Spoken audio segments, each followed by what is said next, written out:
Halo semua, kalau lagi lihat kupu-kupu terbang, pernah kepikiran gak sih apa ya cerita di balik cantiknya itu? Nah, hari ini kita bakal bongkar rahasia yang tersembunyi di sayap-sayap indahnya. Sayapnya emang indah banget ya kan? Tapi rahasianya tuh bukan cuma soal warna, ada kisah hidup yang luar biasa di baliknya. Penasaran? Yuk kita cari tahu bareng-bareng. Oke, kita mulai dari yang paling dasar dulu ya. Sebelum kita ngomongin rahasianya, kita perlu kenal dulu sebenarnya kupu-kupu itu apa sih? Iya, kupu-kupu itu serangga, tapi bukan sembarang serangga loh. Secara ilmiah, mereka itu masuk kelompok yang namanya Lepidoptera. Kedengarannya ribet ya? Padahal artinya simple aja, sayap bersisik. Nah, sisik-sisik super kecil inilah yang bikin warna-warni keren di sayapnya. Nah, sekarang kita masuk ke bagian yang paling wow, bagian yang paling ajaib.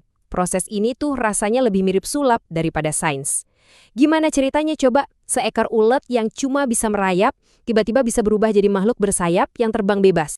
Di dunia sains, proses ini punya nama keren, metamorfosis sempurna. Perhatiin ya kata kuncinya, sempurna. Kenapa? Karena ini bukan sekedar jadi lebih gede. Ini tuh perombakan total. Bener-bener dari nol. Dari makhluk darat jadi penguasa udara. Dan semua keajaiban ini terjadi cuma dalam 4 tahap. Cuma 4 langkah, tapi bisa mengubah segalanya. Jadi gini, ceritanya dimulai dari sebutir telur kecil.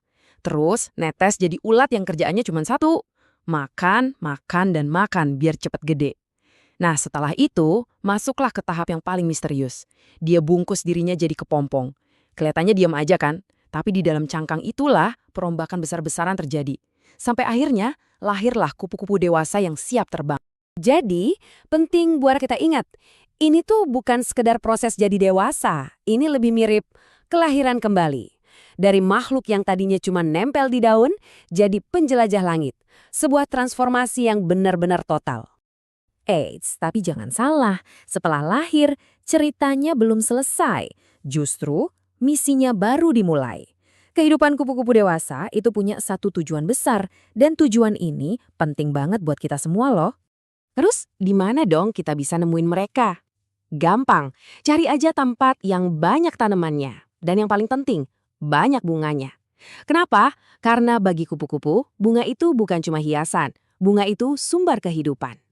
Alasannya simpel banget, makanan. Kupu-kupu itu minum nektar manis dari bunga, ibaratnya bensin buat mereka terbang. Tapi, pas mereka lagi nyedot bensin ini, ada keajaiban lain yang terjadi. Nah, disinilah letak kerjasama yang keren banget. Pas kupu-kupu hinggap buat minum nektar, serbuk sari nempel kan di kaki-kakinya. Terus, dia terbang ke bunga lain, dan tanpa sadar, dia nganterin serbuk sari itu. Jadi, kupu-kupu dapat makanan, bunganya dapat bantuan buat berkembang biak. Sama-sama untung kan? Coba bayangin deh, cuma dengan cari makan buat dirinya sendiri, kupu-kupu udah jadi pahlawan kecil buat ekosistem kita. Tanpa mereka, banyak banget tanaman yang kita nikmati sekarang mungkin nggak akan pernah ada. Jadi, bisa kita bilang kupu-kupu ini punya dua peran hebat. Pertama, dia itu seniman terbang yang bikin alam jadi warna-warni dan indah. Kedua, dia juga pekerja super penting yang menjaga taman dan hutan kita tetap hidup. Keindahan dan fungsi nyatu dalam satu makhluk yang luar biasa. Nah, setelah tahu semuanya ini, yuk kita pikirkan lagi pertanyaan tadi. Sebenarnya, apa sih arti kuntum bunga buat seekor kupu-kupu? Mungkin itu bukan cuma soal makanan ya. Bunga itu adalah awal kehidupannya, tujuan terbangnya, sekaligus janji untuk generasi kupu-kupu berikutnya. Sesuatu yang bisa kita renungkan setiap kali kita lihat mereka menari di udara.